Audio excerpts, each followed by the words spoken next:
a 10 grados bajo cero, tus pies ya están incómodos a 20, bajo empiezan a doler, y a 40 bajo cero, unas zapatillas modernas de $10 pueden fallar de forma peligrosa. Sin embargo, durante siglos personas cruzaron inviernos brutales con calzado medieval hecho de cuero lana y materiales que hoy llamaríamos primitivos. La pregunta no es por qué ellos sobrevivían, sino por qué nosotros fallamos. Hay algo profundamente extraño en esto. Vivimos rodeados de tecnología, de materiales avanzados, de espumas técnicas, membranas impermeables y promesas de ingeniería extrema. Y aún así, el frío atraviesa tus suelas como si no existieran. Mientras tanto, cazadores, pastores y viajeros medievales caminaban durante horas en condiciones que hoy consideraríamos imposibles.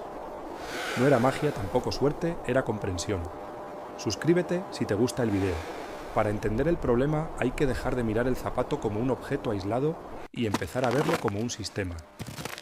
Un sistema térmico vivo en constante interacción con el suelo, el aire y tu propio cuerpo. El calzado moderno se diseña pensando en la fábrica, en el costo, en el peso y en el marketing. El medieval se diseñaba pensando en una sola cosa: no morir congelado. El error empieza por cómo entendemos el frío. Mucha gente cree que el frío es algo que entra en el cuerpo como si fuera un líquido invasor. En realidad, el frío es simplemente la ausencia de calor, y el calor siempre se está escapando de ti.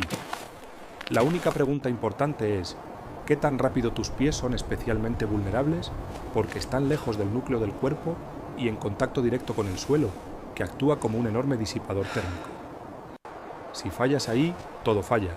Las zapatillas modernas suelen tener suelas delgadas ligeras, con espumas pensadas para absorber impactos, no para aislar. Estas espumas derivadas del petróleo funcionan bien en ambientes templados, pero en frío extremo se endurecen, pierden elasticidad y colapsan. Cuando eso ocurre, el aire atrapado en su interior desaparece, y con él la barrera térmica. El suelo roba tu calor sin resistencia. Ahora, compáralo con una bota medieval sencilla. No era ligera, no era elegante, pero tenía capas. Capas de cuero grueso, fibras naturales, a veces rellenos vegetales secos, todo dispuesto para crear bolsas de aire inmóvil. Y el aire inmóvil es el verdadero aislante, no el plástico, no la espuma, el a seco. Aquí aparece el primer principio que casi nadie menciona hoy. La humedad es el enemigo número 1 del calor. El agua conduce el calor muchas veces mejor que el aire. Si tus pies sudan y esa humedad queda atrapada, el aislamiento se destruye desde dentro. Muchas zapatillas modernas con membranas impermeables y tejidos sintéticos hacen exactamente eso. No dejan salir la humedad. Prometen mantener el agua afuera, pero olvidan sacar la que se genera adentro. Los medievales no conocían fórmulas ni laboratorios, pero observaban. Sabían que un pie húmedo se enfría rápido y se lesiona. Por eso usaban lana. Cueros sin sellar por completo, pieles con pelo, materiales capaces de absorber vapor de agua sin sentirse mojados. La lana, por ejemplo, puede absorber una gran cantidad de humedad y seguir aislando no porque sea tecnológica, sino porque su estructura lo permite. Hay otra diferencia clave que suele pasarse por alto: la rigidez. El calzado moderno, cuando se enfría, se vuelve duro. Esa rigidez reduce el movimiento natural del pie y con él la circulación sanguínea. Menos sangre significa calor. Es un círculo vicioso. Las botas tradicionales eran flexibles incluso en frío intenso. Se adaptaban al terreno, al paso al cuerpo. No luchaban contra él. Esto nos lleva a una idea incómoda. El fracaso del calzado moderno en frío extremo no es un accidente. Es una consecuencia lógica de decisiones tomadas lejos del invierno real. Decisiones tomadas en oficinas, no en bosques helados. A lo largo del siglo pasado, los zapatos dejaron de ser herramientas de supervivencia y se convirtieron en productos de consumo rápido, ligeros, atractivos, reemplazables. Durante generaciones, el conocimiento sobre cómo aislar un pie en condiciones extremas se transmitió de manera práctica. No se escribía en manuales, se aprendía caminando, fallando, corrigiendo. Cada costura tenía un motivo, cada material una función. Nada estaba ahí por estética. Todo respondía a la física, aunque nadie la llamara así. Y justo cuando parece que todo se reduce a materiales antiguos contra modernos, aparece un detalle que cambia el enfoque por completo. No se trata de volver al pasado, sino de entender qué principios se perdieron en el camino. Porque el problema no es que tus zapatillas sean nuevas, el problema es que ignoran reglas básicas que ya eran evidentes hace siglos. Lo realmente interesante empieza cuando miramos cómo y por qué esas reglas fueron abandonadas. Y ahí es donde la historia da un giro que pocos esperan. El punto de quiebre no fue un descubrimiento científico ni una mejora revolucionaria, fue una decisión industrial. Durante gran parte del siglo XX, el calzado todavía se hacía con materiales que hoy parecerían anticuados: cuero fieltro corcho, caucho natural y lona. No eran perfectos, pero tenían algo crucial. Envejecían de forma predecible y seguían funcionando en condiciones difíciles. Un zapato podía endurecerse, mojarse, secarse otra vez y aún así conservar su estructura térmica básica. Eso cambió cuando la prioridad dejó de ser la supervivencia y pasó a ser la eficiencia. A partir de la segunda mitad del siglo pasado, la producción masiva necesitaba materiales más baratos, más ligeros y sobre todo más rápidos de ensamblar. Ahí entra la espuma sintética que hoy domina casi todas las zapatillas. Es excelente absorbiendo impactos en ciudad, pero fue diseñada para otra cosa: comodidad inmediata, no estabilidad térmica. En frío intenso, esta espuma se vuelve rígida, pierde su capacidad de recuperación y deja de atrapar aire. Cuando eso ocurre, el zapato sigue viéndose igual por fuera, pero por dentro ya está muerto. Y aquí aparece una trampa psicológica muy efectiva. Como el daño no es visible, el usuario asume que el problema es suyo. Cree que necesita calcetines más gruesos, otra marca, otro modelo, otro gasto. Pero el fallo está en la lógica del diseño. El zapato moderno no fue pensado para ser reparado, adaptado o modificado. Fue pensado para ser reemplazado. Antes, un zapato era un objeto vivo. Se podía recoser, cambiar la suela, añadir capas internas según la estación. El calzado medieval y tradicional no era un producto cerrado, era una plataforma. Se ajustaba con el uso y con el clima. Si hacía más frío, se añadía material aislante. Si había humedad, se cambiaba el relleno. Nada estaba sellado de forma permanente. En contraste, el zapato moderno es un bloque sellado de materiales incompatibles entre sí, espumas pegadas a plásticos, telas sintéticas fusionadas con membranas. Cuando una parte falla, todo falla. Y lo más importante, cuando se moja por dentro, no hay forma realista de secarlo sin destruirlo. El agua queda atrapada donde más daño hace. Pero el problema no es solo la humedad, es cómo el cuerpo reacciona a ella. En frío extremo, el cuerpo prioriza proteger los órganos vitales, reduce el flujo sanguíneo a manos y pies. Si el calzado comprime, endurece o bloquea el movimiento natural, esa reducción se vuelve crítica. El pie se enfría aún más rápido, pierde sensibilidad y la persona empieza a caminar peor. No porque sea torpe, sino porque su sistema térmico está colapsando. Las botas tradicionales evitaban esto de una manera sorprendentemente simple. Eran amplias, flexibles y permitían micromovimientos constantes. Cada paso ayudaba a bombear sangre. Cada flexión evitaba puntos de presión que cortaran la circulación. No buscaban sujetar el pie, buscaban acompañarlo. Esa diferencia de filosofía es enorme. Aquí es donde la historia empieza a mostrar patrones repetidos en distintas culturas. En regiones frías desde Eurasia hasta el Ártico aparecen soluciones similares sin contacto entre sí. Capas de cuero orientadas hacia adentro, fibras animales, con pelo conservado, rellenos vegetales secos que se podían cambiar. Todo apunta a la misma conclusión: el aislamiento no es un material, es un sistema. Uno de los ejemplos más reveladores es el uso deliberado de materiales que hoy evitaríamos por parecer poco impermeables. Muchas botas tradicionales dejaban pasar cierta cantidad de aire. No era un error, era una válvula. Permitía que la humedad saliera antes de acumularse. Un zapato completamente sellado mantiene el agua fuera, pero también mantiene el sudor dentro. En frío eso es letal. Este principio también se ve en la ropa. Las capas funcionan solo si la humedad puede migrar hacia afuera. Si se queda atrapada, el frío gana. Los medievales lo sabían por experiencia directa. No necesitaban pruebas de laboratorio. Bastaba una caminata larga con los pies mojados para entender la lección. Otro detalle olvidado es el suelo. El frío no viene solo del aire, viene de abajo. El terreno absorbe calor de forma constante. Las suelas modernas, al hacerse más delgadas, para mejorar la sensación de contacto, sacrificaron aislamiento. 5 o 10 milímetros menos no parecen gran cosa en ciudad, pero en nieve o hielo marcan la diferencia entre comodidad y lesión. Las suelas tradicionales eran gruesas no por torpeza, sino por necesidad. Además, esos materiales naturales no colapsaban igual bajo el peso. El fieltro, el cuero grueso y las capas de piel mantenían su volumen. Eso significa que las bolsas de aire seguían ahí incluso después de horas de uso.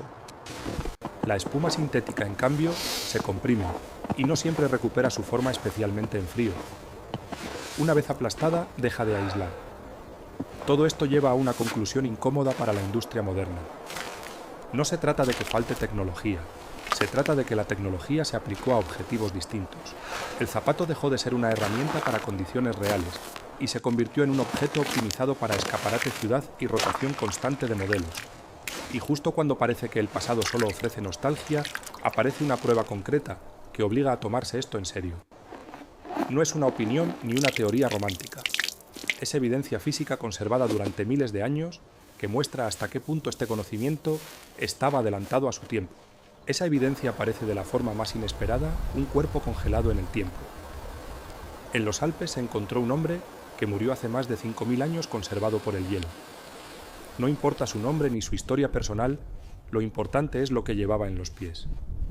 Sus zapatos no eran simples, eran sorprendentemente complejos. Una estructura interna que sostenía relleno vegetal seco, una capa exterior de piel, costuras, pensadas para flexionar y ajustarse al movimiento. No eran impermeables en el sentido moderno, pero gestionaban el calor y la humedad de una manera que todavía, hoy, resulta difícil de igualar. Ese calzado no fue un experimento aislado ni un accidente cultural. Aparecen diseños similares en distintos puntos del mundo separados por miles de kilómetros y siglos de historia. Cuando los seres humanos se enfrentaron al frío extremo, llegaron a soluciones parecidas porque estaban respondiendo a las mismas leyes físicas. No importaba el idioma ni la tradición, el problema era el mismo, y la naturaleza imponía las reglas. La clave está en algo que hoy suena casi demasiado simple: el aire.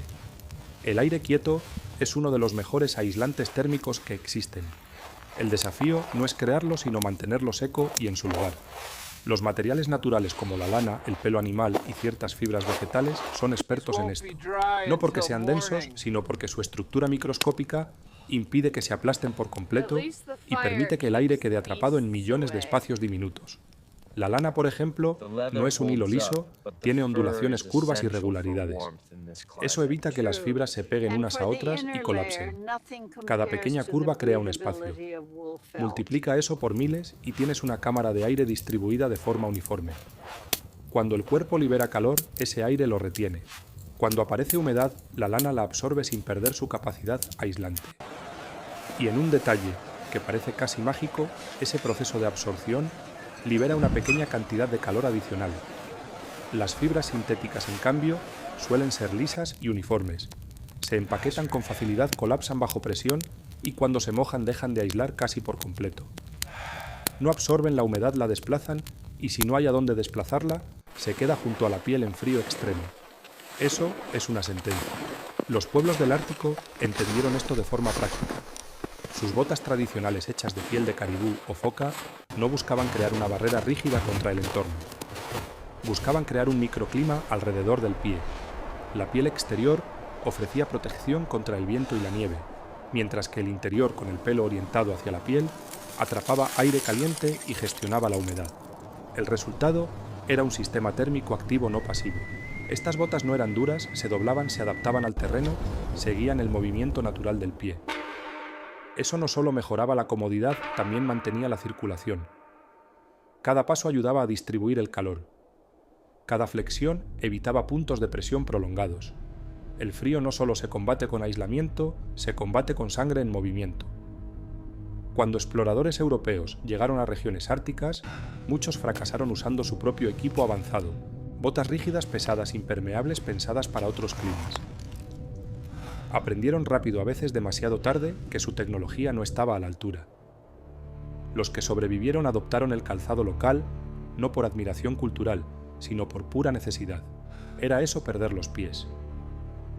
Aquí aparece otro principio olvidado. El aislamiento no funciona si está comprimido. Muchas zapatillas modernas abrazan el pie con fuerza. Prometen estabilidad, ajuste preciso, control en frío. Eso se vuelve un problema. La presión constante aplasta las capas internas, elimina el aire atrapado y reduce el flujo sanguíneo. El pie se enfría desde dentro y desde fuera al mismo tiempo. Las botas tradicionales dejaban espacio no por descuido, sino para permitir capas internas, movimiento y aire. El ajuste no era rígido, era funcional. Se podía apretar o aflojar según la actividad y la temperatura. Ese margen de adaptación marcaba la diferencia entre resistencia y fallo. Incluso el suelo recibía atención especial. Muchas botas antiguas usaban múltiples capas de cuero o piel en la suela, a veces con rellenos intermedios. No era elegante, pero aislaba del frío que subía desde la tierra congelada. El suelo es una fuente constante de pérdida térmica y reducir ese flujo era tan importante como protegerse del viento. Cuando juntas todas estas decisiones, ves un patrón claro. No hay un solo material milagroso. Hay una combinación precisa de propiedades: flexibilidad, capacidad de absorber humedad, estructura que atrapa aire, posibilidad de reparación y adaptación. Cada elemento cumple una función específica dentro de un sistema coherente.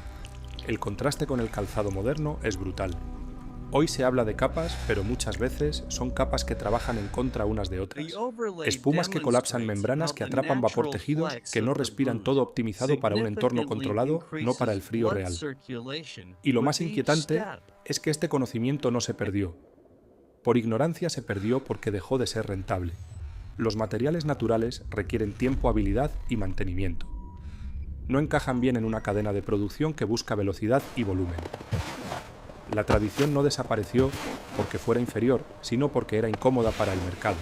Justo cuando parece que la historia se queda en una comparación entre pasado y presente, surge una pregunta inevitable. Si todo esto era tan efectivo, tan probado y tan coherente con la física básica, ¿por qué seguimos aceptando zapatos que fallan cuando más los necesitamos? La respuesta no tiene que ver con ciencia, sino con cómo aprendimos a confiar en ciertas promesas. Y eso abre un capítulo todavía más incómodo. La respuesta empieza cuando el zapato deja de ser una herramienta y se convierte en un mensaje. A lo largo del siglo XX, especialmente después de las grandes guerras, la producción industrial redefinió lo que significaba buen calzado. Ya no se trataba de durar años ni de adaptarse al entorno, sino de vender rápido, verse moderno y encajar en un estilo de vida urbano. El rendimiento real quedó en segundo plano, sustituido por la percepción de rendimiento. Las marcas entendieron algo muy poderoso. La mayoría de las personas no prueba sus zapatos en condiciones extremas.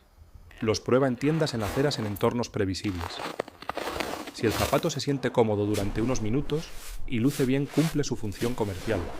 Lo que ocurra a los 10 kilómetros, en nieve o en frío intenso, es irrelevante para el ciclo de venta. Para entonces el producto ya se compró. Aquí entra el lenguaje.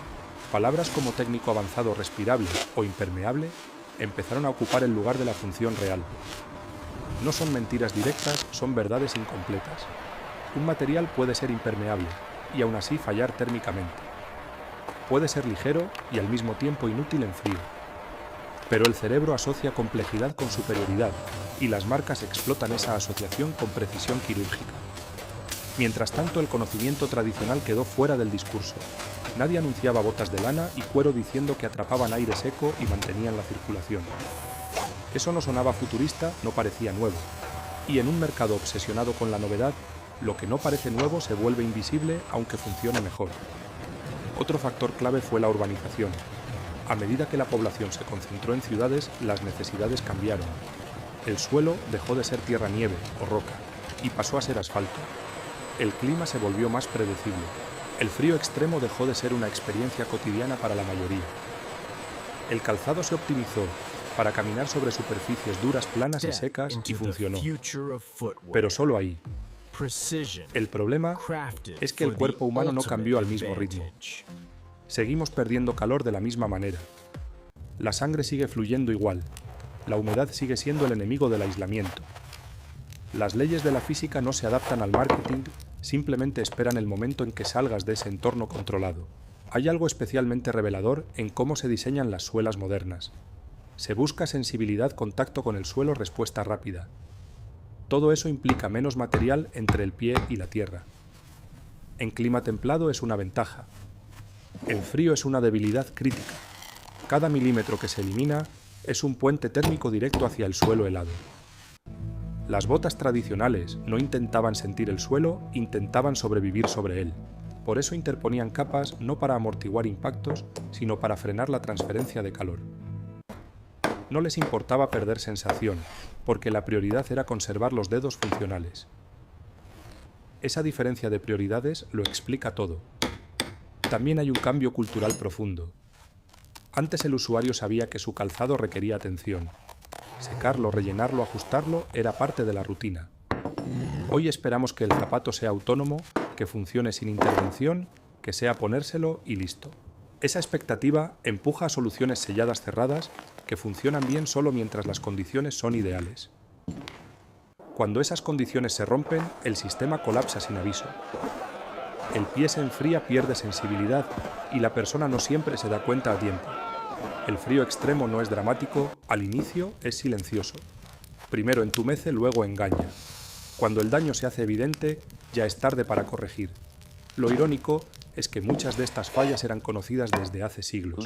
Los artesanos sabían que comprimir demasiado era malo, que sellar por completo atrapaba humedad, que la flexibilidad mantenía la circulación. No lo sabían por teoría, lo sabían porque los errores se pagaban caro. La supervivencia era un sistema de retroalimentación brutal y efectivo. La industria moderna, en cambio, puede permitirse fallar en silencio. Si un modelo no funciona en condiciones extremas, se lanza otro al año siguiente con un nombre nuevo. El costo lo asume el usuario. El aprendizaje no se acumula, se reinicia con cada temporada. Aquí es donde aparece la idea más incómoda de todas. El problema no es que no sepamos cómo hacer un zapato que funcione a 40 gramos bajo cero. Es que hacerlo bien no encaja en el modelo de negocio dominante. Requiere materiales que no se producen en masa con facilidad, diseños que no cambian cada año y usuarios que no compran por moda. Pero la física no negocia. El calor sigue escapando, el agua sigue conduciendo energía, la sangre sigue necesitando moverse, y cuando esas variables se ignoran, no importa cuántos términos técnicos tenga la etiqueta. A partir de aquí la pregunta deja de ser histórica y se vuelve personal. Si el conocimiento existe y los principios son claros, ¿qué se puede hacer hoy con lo que tenemos para no repetir los mismos errores? La respuesta no pasa por nostalgia ni por renunciar al mundo moderno. Pasa por aplicar reglas antiguas de forma consciente. Y ahí es donde todo empieza a volverse práctico. Cuando dejas de mirar el calzado como un objeto moderno y empiezas a verlo como un sistema térmico, todo se reordena. De repente muchas decisiones que parecían normales empiezan a verse extrañas.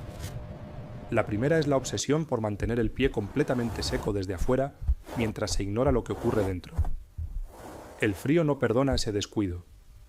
El calor siempre busca salir y si encuentra agua en el camino se va más rápido. Las soluciones tradicionales partían de una idea muy clara. El sudor es inevitable. Un pie en movimiento genera humedad incluso en temperaturas extremas. La pregunta nunca fue cómo evitar que el pie sude, sino qué hacer con esa humedad una vez que aparece. Aquí es donde los materiales naturales muestran una ventaja brutal. No luchan contra el vapor, lo gestionan, lo absorben, lo distribuyen, lo liberan lentamente. Por eso la lana aparece una y otra vez en culturas separadas por océanos, no porque fuera abundante, sino porque funcionaba. A diferencia del algodón que se empapa y roba calor, la lana sigue aislando incluso cuando está húmeda. Sus fibras no colapsan al mojarse, mantienen estructura, mantienen aire, y ese aire sigue siendo la barrera más importante contra el frío. Luego está el espacio. El calzado moderno suele buscar un ajuste preciso, casi agresivo.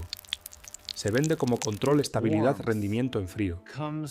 Ese ajuste se vuelve un enemigo. Cada punto de presión reduce la circulación. Cada milímetro de compresión aplasta el aislamiento. El pie necesita margen, necesita poder expandirse ligeramente, necesita moverse. Las botas tradicionales entendían esto de forma instintiva. Ese espacio no era un descuido. Permitía añadir capas internas según la temperatura.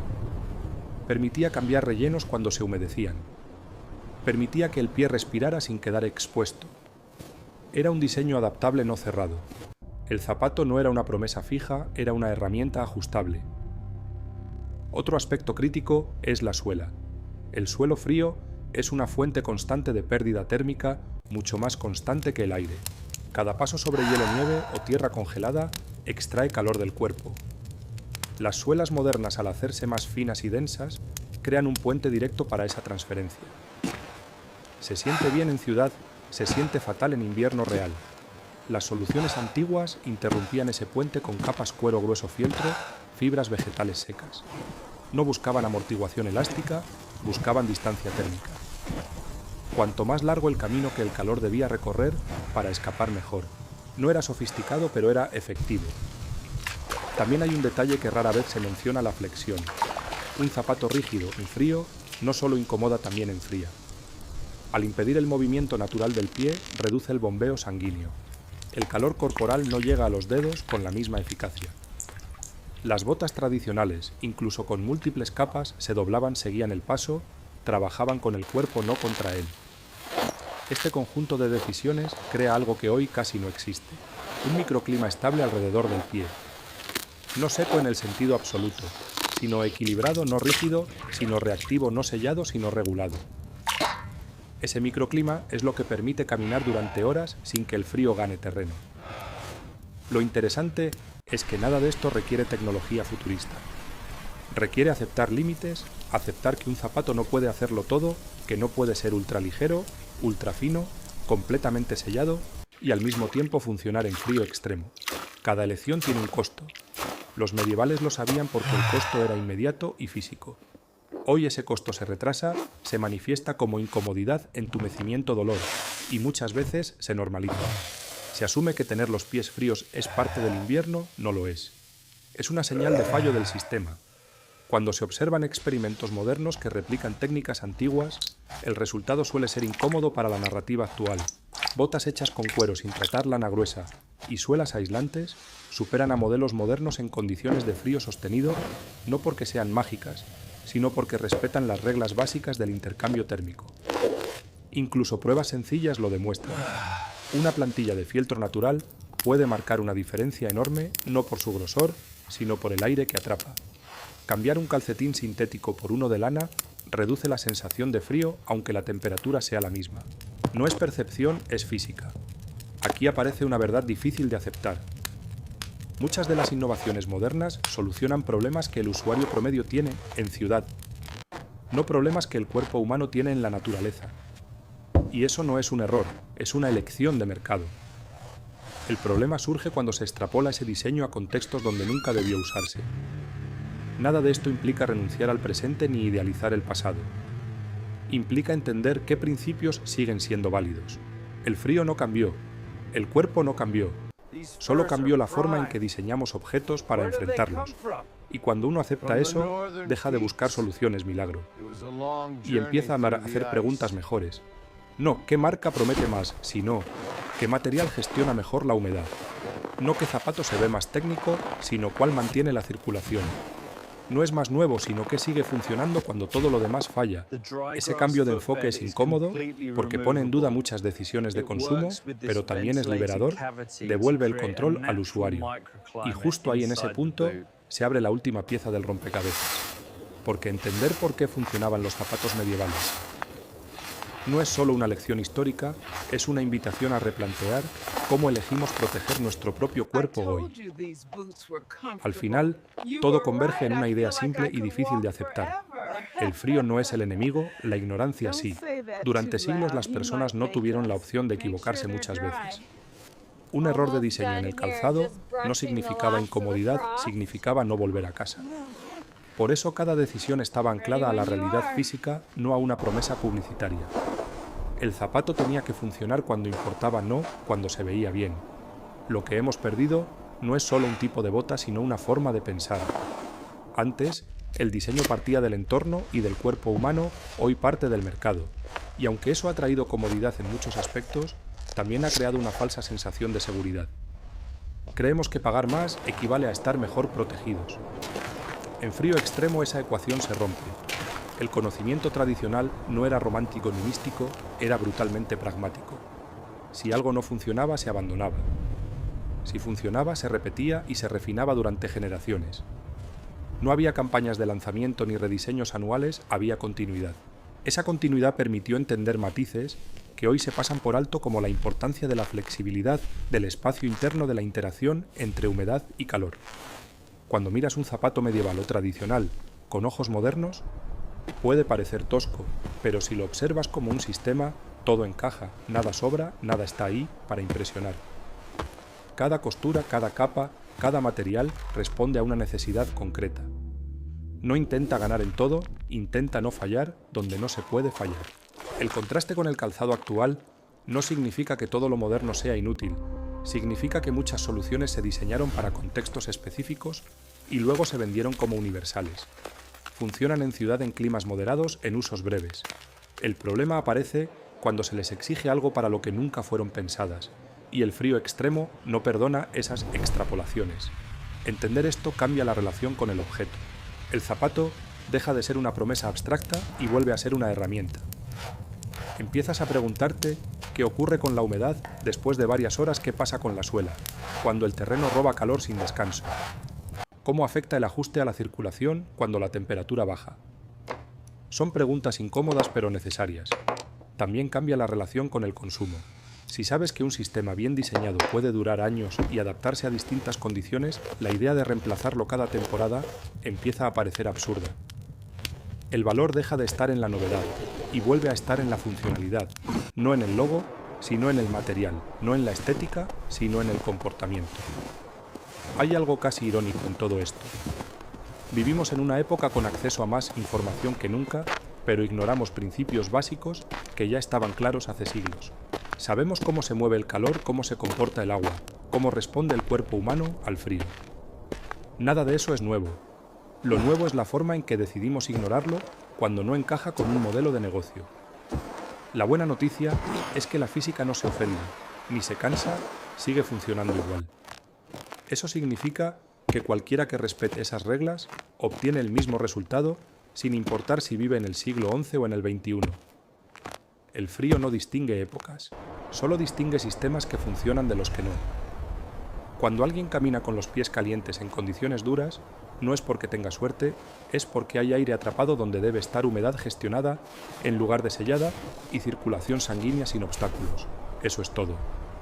No hay secretos, no hay magia. Quizás la lección más importante no tiene que ver solo con zapatos, tiene que ver con cómo evaluamos el progreso.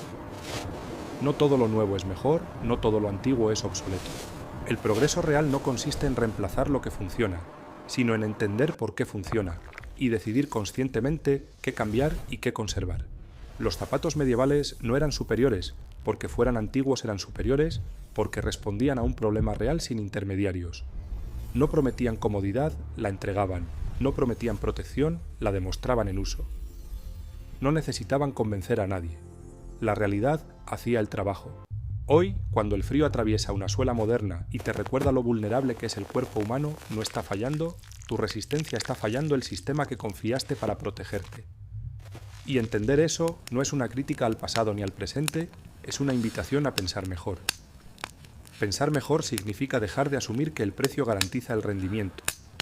Significa cuestionar materiales, estructuras y prioridades.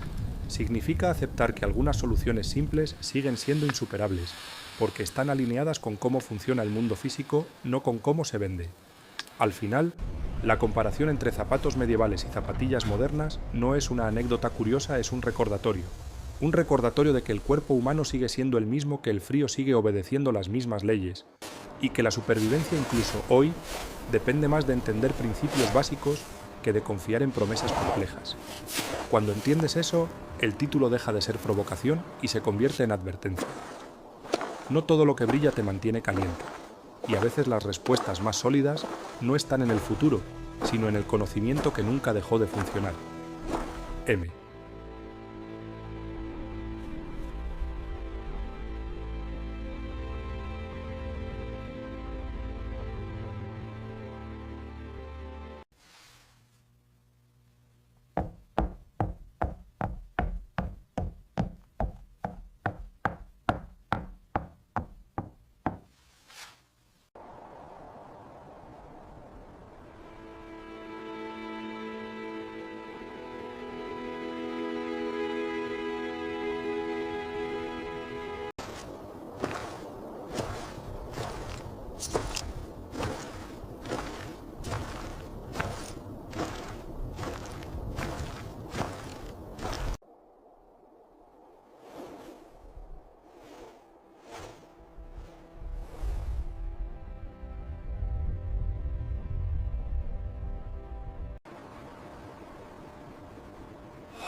survival belongs to systems that truly work.